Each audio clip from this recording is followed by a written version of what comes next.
মিয়ানমারের বহুল সমালোচিত নির্বাচনে বিদেশে অবস্থানরত নাগরিকদের জন্য ভোট গ্রহণ শুরু হয়েছে। শনিবার ব্যাংককে অবস্থিত দেশটির দূতাবাসে কয়েক ডজন মিয়ানমারের নাগরিক আগাম ভোট প্রদান করেন।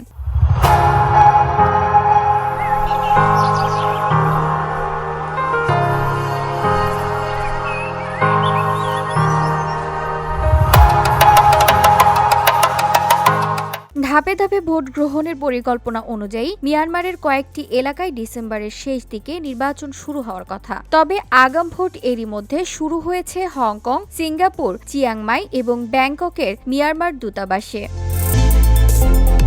শনিবার সকালে ব্যাংকক দূতাবাসে কড়া পুলিশ উপস্থিতি দেখা যায়। ভোট শুরুর প্রথম ২ ঘন্টায় প্রায় ২৫ জন ভোটার নিবন্ধন করে ভোট দেন। বেশ কয়েকজন ভোটার মন্তব্য করতে অস্বীকৃতি জানান।